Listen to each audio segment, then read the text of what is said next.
আর স্বপ্ন নয়, দেশের উন্নয়নে নেয়া পরিকল্পনা বাস্তবায়ন করবে বিএনপি। লন্ডনে বিদায়ী সংবর্ধনায় তারেক রহমান বললেন, দেশের শিক্ষা, স্বাস্থ্য ও বিচার ব্যবস্থাকে ধ্বংস করেছে আওয়ামী লীগ।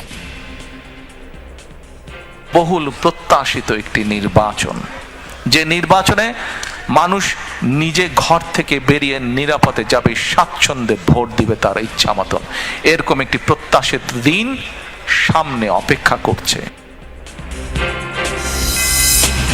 নির্বাচনে ঋণ খেলাপিদের অংশগ্রহণ ঠেকাতে তৎপর কেন্দ্রীয় ব্যাংক। তথ্য হালনাগাদের নির্দেশনা, খেলাপি মুক্ত হতে যোগাযোগ করছেন অনেকে।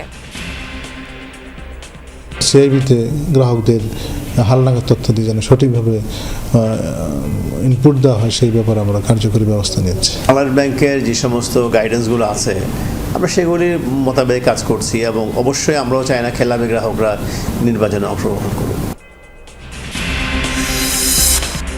নির্বাচন ও গণভোট শুধু আনুষ্ঠানিকতা নয়, রাষ্ট্র বিনির্মাণের সুযোগ। জাতির উদ্দেশ্যে দেয়া ভাষণে প্রধান উপদেষ্টা বললেন, ভয় দেখিয়ে ভোট বাধাগ্রস্তের অপচেষ্টা রুখে দেওয়া হবে। পুরনো আমলের দাসত্ব মেনে যারা আছে তাদেরকে দাসত্ব থেকে বের হয়ে আসতে হবে। উৎসবমুখর শান্তিপূর্ণ নির্বাচন করে আমরা সবাই মিলে দেশের উপর আমাদের পরিপূর্ণ দখল প্রতিষ্ঠিত করব। সিঙ্গাপুরে চিকিৎসাধীন হাদির অবস্থা অপরিবর্তিত। নরসিংদী থেকে হত্যা চেষ্টা ব্যবহৃত পিস্তলগুলি উদ্ধার। মূল অভিযুক্ত ফয়সালের বাবা মা আটক।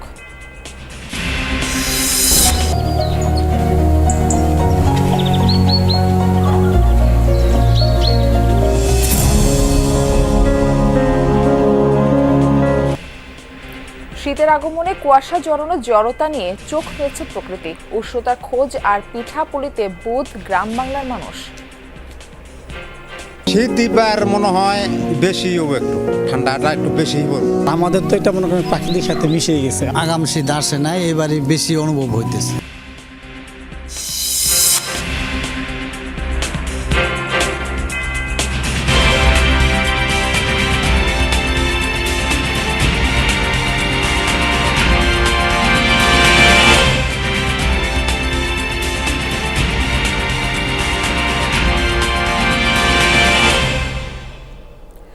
আমন্ত্রণ যমুনা নিউজে, আপনাদের সঙ্গে রয়েছে আমি মারফি রহমান। এতক্ষণ শিরোনাম দেখছিলেন, বিস্তারিত সংবাদ জানাবো।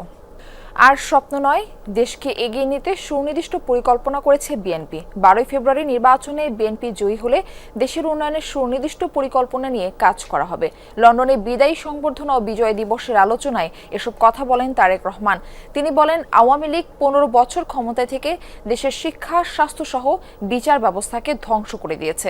বিপুল পরিমাণ অর্থ পাচার করা হয়েছে বলেও উল্লেখ করেন তারেক রহমান।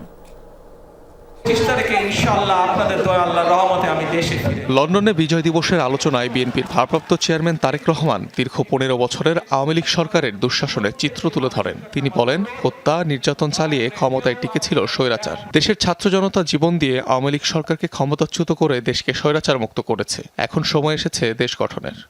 এই যে স্বৈরাচার ছিল, তারা কিছু জিনিস বানিয়েছিল, কিন্তু সাধারণ মানুষ যখন অসুস্থ হয়, গ্রাম পর্যায়ে, ইউনিয়ন পর্যায়ে, উপজেলা পর্যায়ে, তারা কিন্তু উপজেলা স্বাস্থ্য কমপ্লেক্সে যায়, অন্য জায়গায় কোথাও যায় না তারা চিকিৎসার জন্য।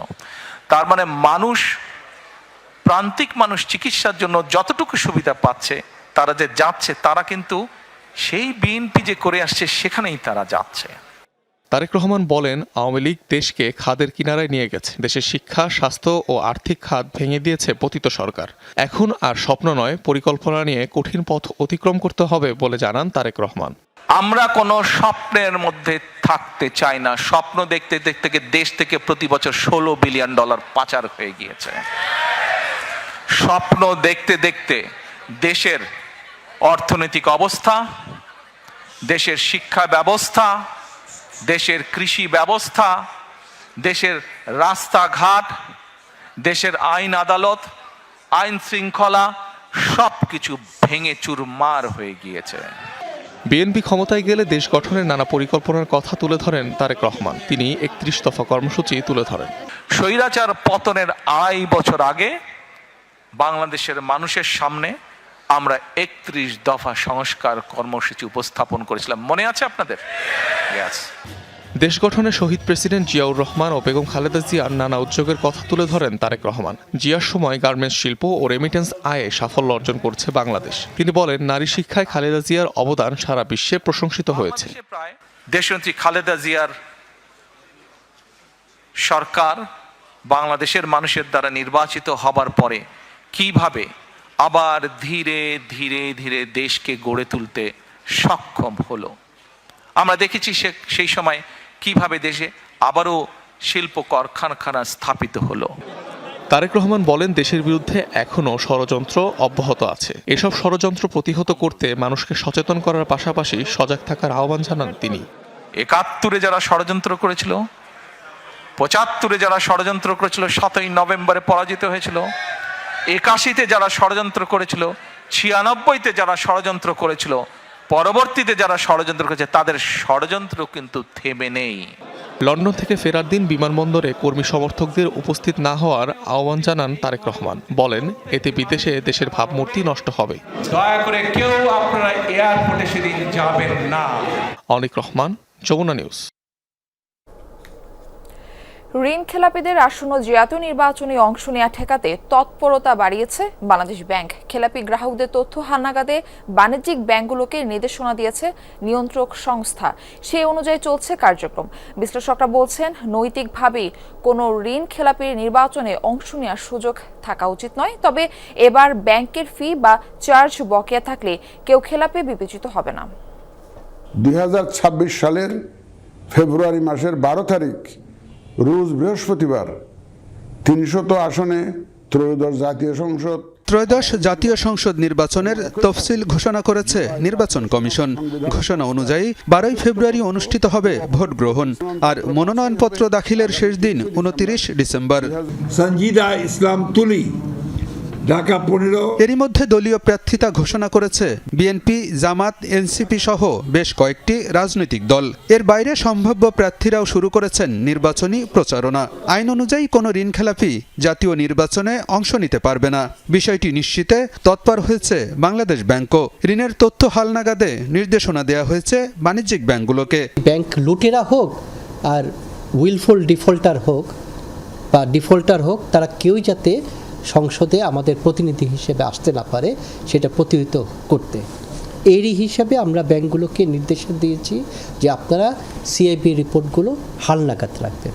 কেউ যাতে সুবিধাও না পায়, কেউ যাতে প্রাপ্য সুবিধা থেকে বঞ্চিত না হয়। ব্যাংকাররা বলছেন, কেন্দ্রীয় ব্যাংকের নির্দেশনা মেনে ঋণের তথ্য হালনাগাদ করছেন তারা। নির্বাচনে অংশ নেওয়ার আশায় অনেকেই নিজেকে খেলাপি মুক্ত করতে যোগাযোগ করছেন ব্যাংকে। ঋণ পুনঃতফসিলের সুযোগও নিচ্ছেন কেউ কেউ। বাংলাদেশ ব্যাংকের যে সমস্ত গাইডেন্সগুলো আছে, আমরা সেগুলির মোতাবেক কাজ করছি, এবং অবশ্যই আমরাও চাই না খেলাপি গ্রাহকরা নির্বাচনে অংশগ্রহণ করুক। সো আমরা ওইভাবে বাংলাদেশ ব্যাংকের যা যা ইনস্ট্রাকশন আছে, ইনস্ট্রাকশন অনুসারে আমরা কাজগুলো করছি। বাংলাদেশ ব্যাংকের সার্কুলার আছে এবং আমাদের যে ব্যাংকার সভা, সেখানে ওই ব্যাপারে আলোচনা হয়েছে। মাননীয় গভর্নর স্যার নির্দেশ দিয়েছে এবং সেই অনুপাতে আমরাও আমাদের বোর্ডে এগুলো আলোচনা করেছি।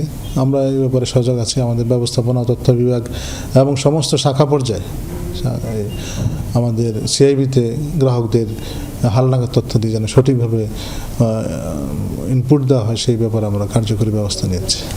বিশ্লেষকরা বলছেন, কোনো ঋণখেলাপির জনপ্রতিনিধি হওয়ার সুযোগ থাকা উচিত নয়। এটি নৈতিকভাবেও সমর্থনযোগ্য নয়। যখনই আপনার নির্বাচনের সময় আসে, তার আগে ওই ঋণখেলাপি যারা আছেন তারা বিভিন্নভাবে রিশিডিউলিং করে নেওয়ার সুযোগ সুবিধা আদায় করে নেন, করে নিয়ে তারপরে জনপ্রতিনিধি হয়ে আরও বেশি করে তারা ঋণ নিয়ে খেলাপি হওয়ার প্রতিযোগিতায় নেমে পড়েন। এটি তো অপসংস্কৃতি আমাদের দেশে গড়ে উঠেছে। ছাড় দিয়ে ঋণ খেলাপিকে আপনি যদি নন খেলাপি বানিয়ে তাকে যদি জনপ্রতিনিধি করার সুযোগটা তৈরি করে দেন, এটা তো নৈতিক দিক থেকে সমর্থনযোগ্য নয়। আইনের ফাঁকফোকর দিয়ে ঋণখেলাপিরা যাতে নির্বাচনে অংশ নিতে না পারে, এজন্য বাণিজ্যিক ব্যাংক এবং কেন্দ্রীয় ব্যাংকে সতর্ক থাকার পরামর্শ বিশ্লেষকদের। আলমগীর হোসেন, যমুনা নিউজ, ঢাকা। ত্রয়োদশ জাতীয় সংসদ নির্বাচন পর্যবেক্ষণে পর্যবেক্ষক দল পাঠাবে ইউরোপীয় ইউনিয়ন। বাংলাদেশ সরকারের আমন্ত্রণের প্রেক্ষিতে এই সিদ্ধান্ত নেওয়ার কথা জানিয়েছে ইউরোপীয় কমিশনের ভাইস প্রেসিডেন্ট কাজা কালাস। 12 ফেব্রুয়ারি অনুষ্ঠিত হতে যাওয়া নির্বাচন পর্যবেক্ষণে ইইউর প্রতিনিধি দলের নেতৃত্ব দিবেন ইউরোপীয় পার্লামেন্টের সদস্য ইভার্স ইজাবস। দায়িত্ব পেলে পর্যবেক্ষক দলের প্রধান ইজাবস বলেন, তার দল বাংলাদেশের নির্বাচন প্রক্রিয়ার একটি স্বাধীন ও নিরপেক্ষ মূল্যায়ন দেবে। এই মিশন বাংলাদেশের জনগণের প্রতি ইইউর সমর্থন ও শক্তিশালী গণতান্ত্রিক ব্যবস্থা প্রতিষ্ঠায় তাদের আকাঙ্ক্ষার একটি উদাহরণ বলেও মন্তব্য করেন তিনি। যারা দেশ ছেড়ে পালিয়ে গেছে তারা বুঝে গেছে তরুণ যোদ্ধারা তাদের পুনরুত্থানের পথে ভীষণ রকম বাধা। জাতির উদ্দেশ্যে দেয়া ভাষণে এই মন্তব্য করেন প্রধান উপদেষ্টা ডক্টর মোহাম্মদ ইউনূস। বলেছেন, ভয় দেখিয়ে নির্বাচন বাধাগ্রস্ত করার অপচেষ্টা ব্যর্থ করে দেয়া হবে। রাষ্ট্র কাঠামো বিনির্মাণে সরকারের দেয়া নানা পদক্ষেপের কথা তুলে ধরেন তিনি। জনগণকে নির্বাচন ও গণভোটকে শুধু একটি আনুষ্ঠানিকতা হিসেবে না দেখে রাষ্ট্র বিনির্মাণের সুযোগ হিসেবে দেখার আহ্বান জানান প্রধান উপদেষ্টা। মহান বিজয় দিবসে জাতির উদ্দেশ্যে প্রধান উপদেষ্টার ভাষণ। বলেন, মুক্তিযুদ্ধে বিজয়ের মধ্য দিয়ে স্বাধীনতার যে নতুন সূর্য উঠেছিল, বিগত বছরগুলোতে তা ম্লান হয়েছে স্বৈরাচার ও ফ্যাসিবাদের থাবায়। কথা বলেন বিচার বিভাগ, রাষ্ট্র কাঠামো ও নির্বাচন সহ বেশ কিছু বিষয়ে। অন্তর্বর্তীকালীন সরকার একটি উন্নত ও সুশাসিত বাংলাদেশের শক্তিশালী ভিত গড়ে তুলতে। প্রধান উপদেষ্টা বলেন, ওসমান হাদির ওপর হামলা কেবল একজন ব্যক্তির ওপর নয়, এটি বাংলাদেশের অস্তিত্বের ওপর আঘাত। শরীফ ওসমান হাদির উপর সম্প্রতি যে হামলার ঘটনা ঘটেছে তা শুধু একজন ব্যক্তির উপর আঘাত নয়, এটি বাংলাদেশের অস্তিত্বের উপর আঘাত। যারা এই ষড়যন্ত্রে জড়িত তারা যেখানেই থাকুক না কেন, তাদের কাউকে ছাড় দেওয়া হবে না। আমি পরিষ্কারভাবে বলতে চাই, পরাজিত শক্তি ফ্যাসিস্ট টেররিস্টদের এই অপচেষ্টা সম্পূর্ণভাবে ব্যর্থ করে দেওয়া হবে। বিএনপি চেয়ারপারসনের চিকিৎসা নিয়ে সরকারের আন্তরিকতারও কথা জানান ডক্টর ইউনূস। সরকারের পক্ষ থেকে তার চিকিৎসা নিশ্চিত করতে পরিবারের ইচ্ছাকে সম্মান দেখিয়ে প্রয়োজনীয় সব ধরনের সহযোগিতা দেওয়া হচ্ছে। অন্তর্বর্তী সরকার প্রধান বলেন, পরাজিত ফ্যাসিস্টদের অপচেষ্টা ব্যর্থ করে দেয়া হবে। ভয় দেখিয়ে সন্ত্রাসী কর্মকাণ্ড করে কেউ গণতান্ত্রিক অগ্রযাত্রা থামাতে পারবে না। ফ্যাসিস্ট টেররিস্টরা যারা অস্থিরতা সৃষ্টি করতে চায়, আমরা অবশ্যই ঐক্যবদ্ধ হয়ে তাদের মোকাবেলা করব। তাদের ফাঁদে পা দেব না। পরাজিত ফ্যাসিস্ট শক্তি এদেশের পবিত্র মাটিতে আর কোনো দিন ফিরে আসবে না। এ সময় প্রধান উপদেষ্টা বলেন, দেশ ছেড়ে পালিয়ে যাওয়ারা বুঝেছে তরুণ যোদ্ধারা তাদের পুনরুত্থানের পথে ভীষণ রকম বাধা। নির্বাচন এগিয়ে আসায় তাদের উপর নজর রাখা হবে। অভ্যুত্থানের সময়কার হত্যাকাণ্ডের বিচার চলছে বলেও জানান ডক্টর ইউনূস। এখানে পুরনো আমলের দাসত্ব মেনে যারা আছে তাদেরকে দাসত্ব থেকে বের হয়ে আসতে হবে। উৎসবমুখর শান্তিপূর্ণ নির্বাচন করে আমরা সবাই মিলে দেশের উপর আমাদের পরিপূর্ণ দখল প্রতিষ্ঠিত করব। প্রধান উপদেষ্টা বলেন, নির্বাচন ও গণভোটকে কেবল একটি কাগজে সিল মারার আনুষ্ঠানিকতা হিসেবে দেখলে হবে না, অংশ নিতে হবে নতুন রাষ্ট্র বিনির্মাণে। আমি দেশের প্রতিটি রাজনৈতিক দলের নেতৃবৃন্দের প্রতি উন্মুক্ত আহ্বান জানাচ্ছি, আপনারা একে অপরকে প্রতিযোগী হিসেবে দেখবেন, কখনো শত্রু হিসেবে দেখবেন না। নির্বাচনের মাঠে এমন একটি সুষ্ঠু, গ্রহণযোগ্য, শান্তিপূর্ণ পরিবেশ তৈরি করুন যাতে দেশের মানুষ গণতান্ত্রিক প্রক্রিয়ার প্রতি আরও আত্মবিশ্বাসী হয়ে ওঠেন। যারা ভোট বাক্স ডাকাতি করবে তারা দেশের মানুষের স্বাধীনতা হরণকারী, তারা নাগরিকদের দুশমন। ভাষণে অন্তর্বর্তী সরকারের অন্যতম বড় পদক্ষেপ বিচার বিভাগের প্রশাসনিক স্বাধীনতা নিশ্চিত করার কথাও বলেন ডক্টর মোহাম্মদ ইউনূস। লামিয়া তিথি, যমুনা নিউজ, ঢাকা। সিঙ্গাপুরে চিকিৎসাধীন শরীফ ওসমান হাদির শারীরিক অবস্থা এখনও অপরিবর্তিত বলে জানিয়েছে ডাক্তার আব্দুল আহাদ। বাংলাদেশে করা তার বিভিন্ন টেস্ট এবং সিঙ্গাপুরে করা টেস্টের রিপোর্ট একই এসেছে বলে জানান তিনি। কোনো ধরনের গুজবে কান না দেওয়ার আহ্বান জানান ডাক্তার আহাদ। সিঙ্গাপুর জেনারেল হসপিটালে তার যে বিভিন্ন মনিটরিংগুলো ছিল সেই মনিটরিংগুলো এখনো কন্টিনিউসলি করা হচ্ছে এবং আমরা দেখতে পাচ্ছি যে আসলে তার শারীরিক অবস্থা অবনতি হয় নাই বা উন্নতিও আমরা খেয়াল করি নাই। তার অবস্থা স্ট্যাটিক আছে এবং তার জ্ঞান ফিরে আসার সম্ভাবনা যদি আমরা বলি তাহলে চিকিৎসকরা বলেছে এখনো আসলে আমরা ওইভাবে অ্যাসেস করতে পারছি না যে আসলে কি হবে, তবে আল্লাহ চাইলে তো সব মিরাকল ঘটাইতে পারেন। ইনকিলাব মঞ্চের মুখপাত্র ওসমান হাদিকে হত্যা চেষ্টার ঘটনায় মূল অভিযুক্ত শুটার ফয়সাল করিমের বাবা হুমায়ুন কবির ও হাসি বেগমকে গ্রেপ্তার করেছে র্যাব। মঙ্গলবার মধ্যরাতে এক বিজ্ঞপ্তিতে র্যাব 10 জানায় দক্ষিণ কেরানীগঞ্জের হাসনাবাদ হাউজিং এলাকা থেকে অভিযান পরিচালনা করে তাদের গ্রেফতার করা হয়। এদিকে অভিযুক্ত ফয়সালের শ্যালকের দেয়া তথ্যে হাদিকে গুলির ঘটনায় ব্যবহৃত অস্ত্র ও গোলাবারুদ নরসিংদী জেলার সদর থানার তরুয়ার বিল থেকে উদ্ধার করেছে র্যাব। উদ্ধারকৃত আলামতের মধ্যে বিদেশি পিস্তল 2টি, ম্যাগাজিন 2টি, খেলনা পিস্তল 1টি, এমুনিশন 41 রাউন্ড। এ সময় মোহাম্মদ ফয়সাল নামে আরেক ব্যক্তিকে আটক করা হয়েছে। এর আগে ফয়সালের ঘনিষ্ঠ সহযোগী কবিরকে 7 দিনের রিমান্ডে পাঠান আদালত। তাকে নারায়ণগঞ্জ থেকে গ্রেপ্তার করেছে র্যাব। বিবৃতিতে র্যাব জানায় সোমবার ভোরে তাকে ফতুল্লার পাগলা থেকে গ্রেপ্তার করা হয়। র্যাবের তথ্যমতে গ্রেপ্তার হওয়া কবির হত্যা চেষ্টার মূল অভিযুক্ত ফয়সাল করিমের অন্যতম সহযোগী। বিভিন্ন গণমাধ্যমে প্রচারিত সিসিটিভি ফুটেজে গত 4 ডিসেম্বর তাকে একাধিকবার ইনকিলাব কালচারাল সেন্টারে প্রবেশ করতে দেখা যায়। তাকে ডিবি পুলিশের কাছে হস্তান্তর করা হয়েছে।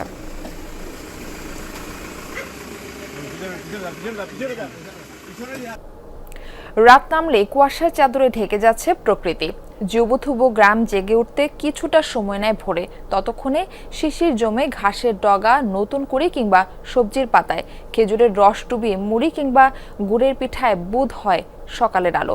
গ্রামে গ্রামে আগুন পোহানো, জলাশয়ে পরিযায়ী পাখির রাজ্য, ঝুপ করে সন্ধ্যা নেমে যাওয়া হিমেল রাতের পূর্ণিমা জানিয়ে দিচ্ছে শীত নেমে গেছে পুরো মাত্রায়। শীতের সকাল, সন্ধ্যা আর রাতের গল্প তুলে ধরেছেন সহকর্মী শওকত, মঞ্জু শান্ত, ছবি তুলেছেন জিহাদ ইসলাম।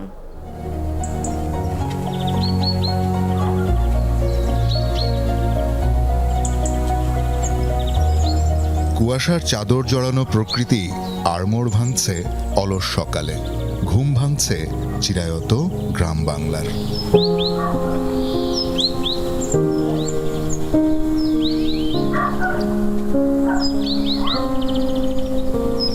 ভোরের বাতাস মালুম দেয় শীতের, উত্তরের হাওয়ায় জুবুথুবু প্রাণ প্রকৃতি খোঁজে উষ্ণতা।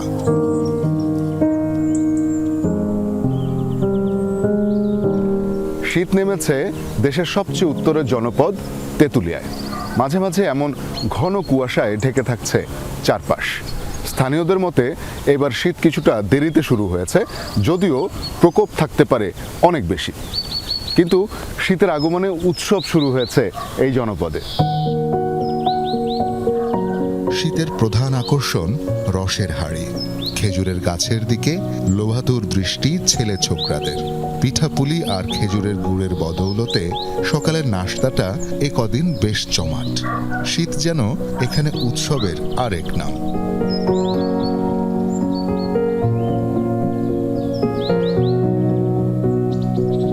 আমাদের তো এটা মনে করেন প্রাকৃতিক সাথে মিশে গেছে, আমাদের আর উপভোগ কি। আগাম শীত আসে নাই, এবারে বেশি অনুভব হইতেছে। ওখানে খোয়া এতদিন তো আসেন না, ওখানে বেশি শীত এবার মনে হয় বেশি হবে, একটু ঠান্ডাটা একটু বেশি হবে। সূর্যোদয়ের সাথে পাল্লা দিয়ে মাঠে ব্যস্ত কৃষক। শীতের সবজি রসনাভোজীদের পাতে তুলে দিতে পরিচর্যার কমতি নেই তার। শীতের সময় ফসলপাতি আমরা ভালো পাই, বিভিন্ন যেমন শাকসবজি, টমেটো, লাউ, সিম। ফলন মোটামুটি ভালো, যদি আগে লাগান যায় তাহলে আরো ফলন ভালো হয়।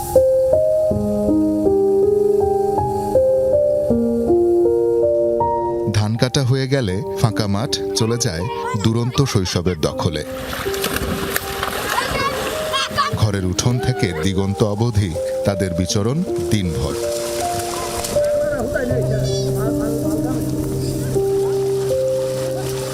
ঋতুপঞ্জিকায় শীতের স্থায়িত্ব কম হলেও এর পক্ষপাত তুমুল। হয়তো সে কারণে গ্রাম বাংলার বৈচিত্র্যপূর্ণ সব ছবি ধরা দেয় শীতের ক্যানভাসে।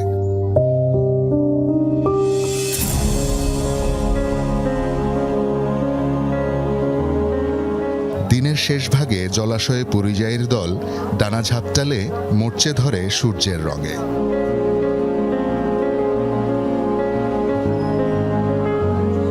সাঁঝের ডালি সাজিয়ে আলো বিদায়ের আয়োজন করে প্রকৃতি।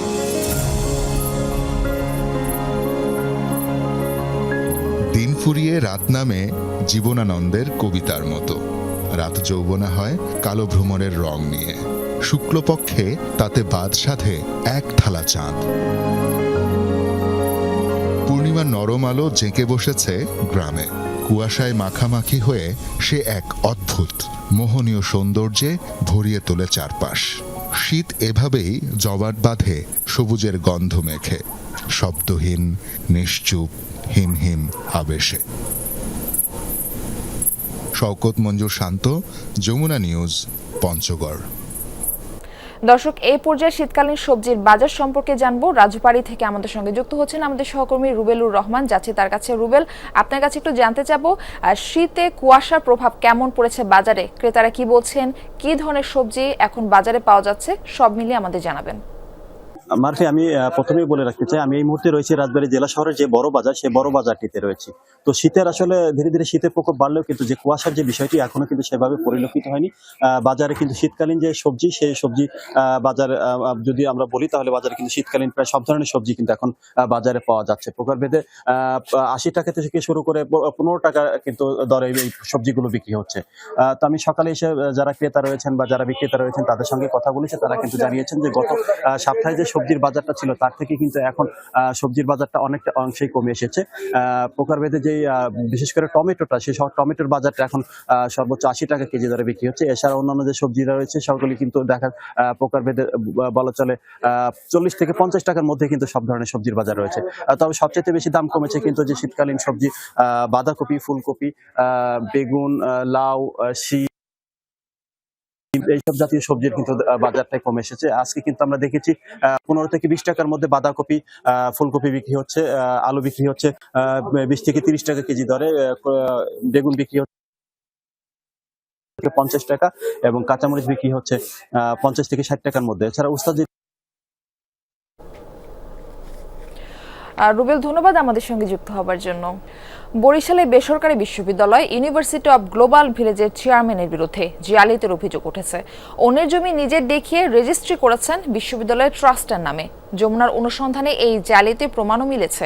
অভিযোগ আছে, আওয়ামী লীগ সরকারের আমলে প্রভাবশালী নেতাদের প্রভাবে হয়রানি করেছেন প্রতিষ্ঠানের অংশীদারদেরও।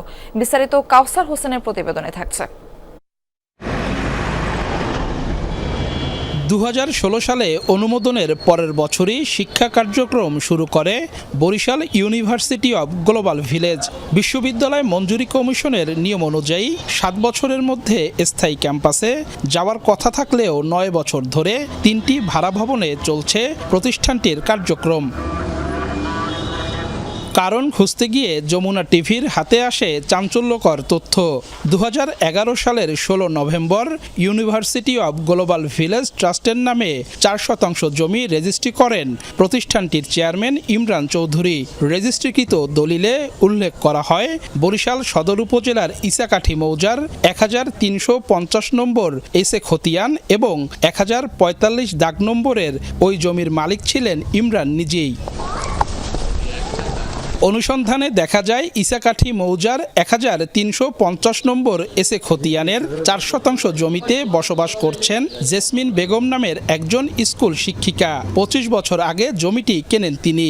আর 1045 দাগ নম্বরের পুরো জমিটি গণপূর্ত বিভাগের, যেখানে বরিশাল বিভাগীয় সদর দপ্তর অবস্থিত। জেসমিন বেগম, তিনি এসে 1350 খতিয়ানের 1065 নং দাগের 4% জমি তিনি নিয়মিত ভূমি উন্নয়ন কর পরিশোধ করে যাচ্ছেন। 1045 দাগ নম্বরের যে জমিটা, এটা হচ্ছে আমাদের যে বিভাগীয় কমিশনারের কার্যালয় আছে এবং ওখানে ডিআইজি মহোদয়ের যে কার্যালয়। 2000 সালে আমার হাজবেন্ড আমার নামে কিনছে, আমরা রেকর্ড করাইছি আমার নামে, তারপর রেকর্ডের পর এই অনলাইন খাজনা পর্যন্ত আমার দেয়া। অন্যের জমি কিভাবে একটি বিশ্ববিদ্যালয়ের ট্রাস্টের নামে রেজিস্ট্রি হলো তা জানতে জেলা রেজিস্ট্রারের শরণাপন্ন যমুনা টিভি। তার মতে এই ট্রাস্টনামা মূল্যহীন। এসিল্যান্ড জানান, উক্ত খতিয়ান ও দাগ নম্বরে ইমরান চৌধুরীর কোনো অস্তিত্ব নেই। এটা করার সময় এই ধরনের একটা খতিয়ান বানায় নিয়ে আসছে। 1350 খতিয়ান, ঠিক আছে, উদ্যোগের দাগে 1065 টাকা 1045 লাগাইছে। 1350 নং খতিয়ানের মালিক আর ট্রাস্টের যিনি দাতা এক ব্যক্তি নয়। 1045 দাগের এসে মালিক ছিল একজন হিন্দু ভদ্রলোক। তার কাছ থেকে অধিগ্রহণের মাধ্যমে সেটা বিভাগীয় কমিশনার অফিস হিসেবে এখন আছে। জালিয়াতির পাশাপাশি ক্ষমতার অপব্যবহারের অভিযোগও আছে ইমরান চৌধুরীর বিরুদ্ধে। কেন্দ্রীয় আওয়ামী লীগের প্রভাবশালী দুই সাংগঠনিক সম্পাদক আফজাল হোসেন ও সুজিত রায় নন্দী বিশ্ববিদ্যালয়ের ট্রাস্টি বোর্ডের সদস্য। তাদের প্রভাব খাটিয়ে ট্রাস্টের ট্রেজারারকে প্রতিষ্ঠানের ধারে কাছেও ঘেঁষতে দেননি ইমরান চৌধুরী। আমাদের মূল ট্রাস্টি যারা আমরা ছিলাম সেখানে আমাদের ধরেন আমরাই ছিলাম, কিন্তু পরবর্তীতে যারা ইনক্লুড হয়েছে ফ্যাসিস্ট সরকারের ধরেন যে বরিশাল বিভাগের যে সাংগঠনিক সম্পাদক ছিলেন যে অ্যাডভোকেট আফজাল হোসেন, ওই যে পটুয়াখালী বাড়ি তার বাবু সুজিত রায় নন্দী, এরাই মূলত এদের পৃষ্ঠপোষকতাই আমাকে আজকে ধরেন এই প্রতিষ্ঠান থেকে মনে করেন বের করে দেওয়ার পায়তারা চলছে। জমির জালিয়াতি ও ক্ষমতার অপব্যবহারের অভিযোগের বিষয়ে ট্রাস্টি চেয়ারম্যান ইমরান চৌধুরীর বক্তব্য জানতে বিশ্ববিদ্যালয়ে গিয়ে তার দেখা পাওয়া যায়নি। বন্ধ পাওয়া যায় তার দুটি মোবাইল নম্বরও। এই মুহূর্তে বন্ধ আছে। শিক্ষা কার্যক্রমের বাইরে কিছু জানা নেই উপাচার্যের। এ বিষয়ে কথা বলতে রাজি হননি বিশ্ববিদ্যালয় মঞ্জুরি কমিশনের চেয়ারম্যান। এটা যদি সত্যি সত্যি থাকে এটা তাদের ব্যাপার। আমি আজ আমাকে চ্যান্সেলর সাহেব নমিনেট করে এখানে পাঠাইছে, আমার পারপাস আমার ডিউটি হচ্ছে একাডেমিক সাথে দেখা। আমি এসেছি চ্যান্সেলার্স নমিনি। চ্যান্সেলর সভাপতিত্ব করেন, honourable chancellor means the president of the country, উনি প্রিসাইড করেন, উনি আমাকে নমিনেট করেছে। এর মধ্যে আবার অন্য চিন্তাভাবনার কোনো সুযোগ নেই। গেল 18 অক্টোবর ইউনিভার্সিটি অব গ্লোবাল ভিলেজের প্রথম সমাবর্তন অনুষ্ঠানে যোগ দিয়েছিলেন বিশ্ববিদ্যালয় মঞ্জুরি কমিশনের চেয়ারম্যান। কাউসার হোসেন, যমুনা নিউজ, বরিশাল। বাড়ির ছাদে রঙিন মাছ আর সবজির বাগান করে সারা ফেলেছে মেহেরপুরের রকুনুজ্জামান। একদিকে রঙিন মাছ, অন্যদিকে বিষমুক্ত সবজির চাষ হচ্ছে। প্রতিদিনই বিভিন্ন স্থান থেকে এই ব্যতিক্রমী উদ্যোগ দেখতে আসছেন নানা বয়সী মানুষ। ছাদের চারিপাশে আর মাঝ বরাবর ছোট বড় বিশেষ চৌবাচ্চা আর চারিদিকে ঝুলন্ত ড্রাম। চৌবাচ্চাগুলোতে শোভা পাচ্ছে রঙিন মাছ আর ঝুলন্ত ড্রামে বিভিন্ন ধরনের মৌসুমী সবজি। সংগ্রহে রয়েছে কুইকাপ, goldfish, comet, orange molly, zebra সহ কয়েক ধরনের রঙিন মাছ আর লাউ, টমেটো, পালং শাক, মূলা, পুদিনা, মরিচ সহ 10 থেকে 12 রকমের সবজি। এমন ব্যতিক্রম উদ্যোগ নিয়েছেন মেহেরপুর সদর উপজেলার কুতুবপুর গ্রামের রোকানুজ্জামান। প্রায় 6-7 মাস আগে থেকে এই দুইটা প্রজেক্ট হাতে নিয়েছি। একটা হলো মাছ চাষ আর একটা হলো সবজি। তবে যখন যে সময় যে সবজিটা হয় সেই সময় আমরা সেই সবজিটা করি। মোটামুটি সবগুলোই হয়। বিভিন্ন অঞ্চল থেকে প্রতিদিনই বাগান দেখতে আসছেন অনেকে। স্বল্প সময়ে তার এমন সফলতা দেখে আগ্রহী হয়ে উঠেছেন অনেকে। আমরা আশেপাশে কোনো গ্রামে দেখি নাই, কিন্তু ওখানে ভাই এটা চালু করেছে, এখান থেকে অনেক কিছুই তার সুবিধা আসছে। নিচে মাছ, ওপরে সবজি, এগুলো আমরা দেখাশোনা করি। মাছকে খাবার দিই, আবার মাছগুলো দেখতে ভালো লাগে, খাবার খাইলেও দেখতে মজা লাগে। সচরাচর এখানে আপনার বিষমুক্ত সবজি চাষ, মাছের যে বর্জ্য সেটা দিয়ে সবজি চাষ হয়েছে। প্রতিদিনই 500 থেকে 1000 টাকার মাছ বিক্রি হয়। বিষমুক্ত নানান সবজি চাষে মিটে যাচ্ছে পারিবারিক চাহিদা। ভবিষ্যতে আরও বড় পরিসরে মাছ ও সবজি চাষের পরিকল্পনা করছেন তিনি। প্রায় 50 গুণ বেড়েছে, তারপরে আবার বিক্রিও হয়েছে অনেক। বিক্রির টাকা আমার হিসাব নয়, প্রায় প্রতিদিনই 500-600, কোনো দিনে 1000 টাকারও বিক্রি হয়। এভাবে মোটামুটি বেচা কেনাটা হয়। হ্যাচারির নিয়ম মেনে রঙিন মাছ চাষে পরামর্শ দিচ্ছে মৎস্য বিভাগ।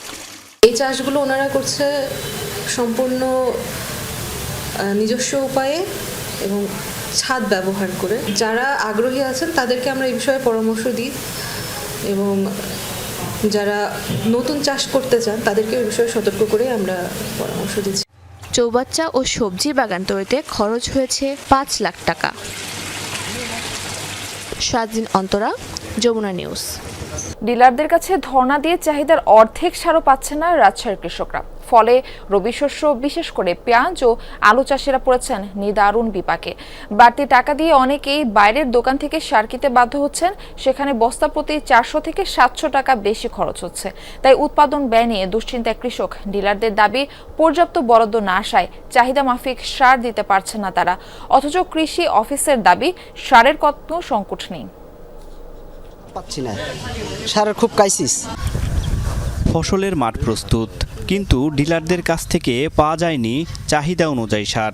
তাই ফসল চাষ নিয়ে শঙ্কায় কৃষকরা। পেঁয়াজের চারা প্রস্তুত হলেও পর্যাপ্ত সার না পাওয়ায় যথাসময়ে রোপণ করা যাচ্ছে না।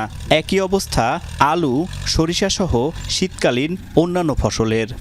রসুন লাগাইছি 8 কাঠা, আবার পেঁয়াজ লাগাবো 3 বিঘি, মানে এই পেঁয়াজ আলুর পেঁয়াজ 3 বিঘি লাগাবো। তো সার তো আমার প্রচুর দরকার সারের। কৃষকরা বলছেন ডিলারদের কাছে মিলছে না চাহিদার অর্ধেক সারও। তবে সাব ডিলারদের কাছে চড়া দাম দিলে ঠিকই মিলছে সার। সব ধরনের সারে বস্তা প্রতি 400 থেকে 700 টাকা পর্যন্ত বেশি দাম নিচ্ছে তারা। বাইরে যখন কিনতে যাচ্ছি এটি দাম নিচ্ছে হচ্ছে দেন 1350, আর যখন দোকানে খরচা কিনতে যাচ্ছি তখন নিচ্ছে 1950। 400 টাকা করে বেশি বস্তা প্রতি, আমরা দোকানটা কিনতে পারছি না। বাইরে থেকে আমরা দোকানে যেগুলা কিনি সেখানে 30,000 35,000 করে আমার সার কিনি ব্যবহার করতে হয়। কমের পক্ষ 500 টাকা বেশি লাগিচ্ছে এই ডিলার থেলিতে। কৃষকদের অভিযোগ সরকারের বেঁধে দেয়া দামে সার দিচ্ছেন না অনেক ডিলার। আর ডিলাররা বলছেন সরকারি গোডাউনে মজুত থাকার পরেও চাহিদা অনুযায়ী বরাদ্দ পাওয়া যাচ্ছে না। টোটাল একটা 2 বিঘা জমি বা 3 বিঘা জমিতে পেঁয়াজ করতে দেখা যাচ্ছে 10 বস্তা সার লাগে, কিন্তু আমরা সেখানে দিতে পারতেছি 2 বস্তা। আমরা যদি এভারেজ করি একজন কৃষকের দেখা যাচ্ছে 3 বস্তা সার দরকার, সেখানে আমরা তাদেরকে 25 কেজি করে দিতে পারতেছি। আমরা যে পরিমাণ চাহিদা ওই পরিমাণ বরাদ্দ পাচ্ছি না। আপনার চাহিদা আমার 3 ওয়ার্ডে ধরেন মোটামুটি 1500 বস্তা বা থেকে 1200 বস্তা, আমি পাচ্ছি 200 থেকে 250 বা কোনো মাসে 150 200 এরকম। কৃষি কর্মকর্তাদের দাবি সারের কোনো সংকট নেই, আর কৃষকদের কাছ থেকে দাম বেশি নিলে অভিযুক্ত ডিলারদের বিরুদ্ধে ব্যবস্থা নেওয়া হবে। আমাদের আসলে কোনো ক্রাইসিস নেই, আমাদের যে সার আসছে আমি তো বলেছি যে আমাদের ফসলের উপযোগিতা অনুযায়ী পর্যাপ্ত সার রয়েছে। কৃষক যে পাচ্ছে না সেটা আসলে সত্য না ঘটনা। কৃষক হয়তো বা মনে করছে যে অভিযোগ করলে আমি হয়তো কোনো সুবিধা পাবো, সেই জন্য অভিযোগ করতেছে। মনে করতেছে যদি আমি সার না পাই তাহলে তারা কিছু নিজেরা মজুত করার চেষ্টা করে। চলতি মাসে রাজশাহী জেলায় ইউরিয়া সহ মোট সারের বরাদ্দ 24,231 মেট্রিক টন, আর মজুদ রয়েছে 7,000 metric ton. Tarek Mahmud, Jamuna news, Rajshahi. পড়াশোনা শেষ করে চাকরির পিছনে না ছুটে মেহেরপুরে তরুণেরা হচ্ছেন উদ্যোক্তা। ফলাচ্ছেন বিদেশি ফল, কমলা, মাল্টা। ঋণ জটিলতা, সামাজিকভাবে বাঁকা চোখে দেখা, ফলনের ক্ষেত্রে অনিশ্চয়তা, কোনো কিছুই আটকাতে পারেনি এই তরুণদের। এখন তারা স্বপ্ন দেখছেন ফল উৎপাদনের বিশাল এক হাব তৈরির। তাদের দেখা দেখি আরও তরুণ ঝুঁকছে উদ্যোক্তা হওয়ার পথে। কৃষি কর্মকর্তারা বলছেন তরুণ উদ্যোক্তাদের কেন্দ্র করে স্থানীয় বাজার তৈরিতে পরিকল্পনা করছেন তারা, যেন দেশ ছাড়িয়ে ভিন দেশেও রফতানি করা যায় এসব ফল।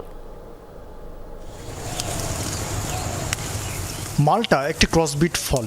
চীনের কমলালেবু আর ওয়েস্ট ইন্ডিজের জাম্বুরাকে ক্রসবিট করে ভূমধ্যসাগরের দেশ মাল্টায় প্রথমবার উৎপাদিত হয় এই ক্রসবিট ফল। 1964 সালের আগে মাল্টা দেশটির স্বাধীন অস্তিত্ব ছিল না। বাইরের দুনিয়ায় জনপ্রিয় হতে থাকলে মাল্টা নামক দ্বীপের নামেই বিশ্বের কাছে পরিচিত হয়ে ওঠে ফলটি। ইউরোপের দেশটি থেকে প্রায় 7,000 কিলোমিটার দূরে বাংলাদেশেও এখন চাষ হচ্ছে মাল্টা। মেহেরপুর সদর উপজেলার ছোট্ট গ্রাম আমঝুপি। এই এলাকার তরুণ সোহেল রানা প্রথাগত চাকরির পিছু না ছুটে পড়াশোনা শেষ করে চলে গেলেন মাঠে, সাথে নিলেন কয়েকজন বন্ধুকেও। 2019 সালে 10 বিঘা জমি লিজ নিয়ে পরীক্ষামূলকভাবে শুরু করলেন নানা ফলের চাষ। মাল্টা তো ছিলই, সাথে চায়না ও দার্জিলিং জাতের কমলা চাষও শুরু করেন তারা। চাকরির অবস্থা খুবই খারাপ, এজন্য নিজে একটু স্বাবলম্বী হইতে চাইছিলাম। 6 বিঘায় যে 4 বিঘা হচ্ছে চায়না, 1.5 বিঘা হচ্ছে মাল্টা, আর হচ্ছে 1 বিঘা হয়েছে দার্জিলিং। এই মিলাই আমি 8 লক্ষ টাকার বেচা কিনে বিক্রি করছিলাম। এই পথে ছিল নানা সমস্যাও। ধার চেয়ে টাকা পান না, ব্যাংকগুলো তরুণ উদ্যোক্তাদের লোন দিতে চায় না, বিপাকে পড়তে হয়েছে বারবার। ব্যাংকিং খাতের জটিল আইন মোকাবেলা করেই ঘুরে দাঁড়িয়েছেন তারা। ভবিষ্যতে তরুণ উদ্যোক্তাদের নিয়ে কাজ করার পরিকল্পনাও চলছে বলে জানিয়েছেন উদ্যোক্তারা।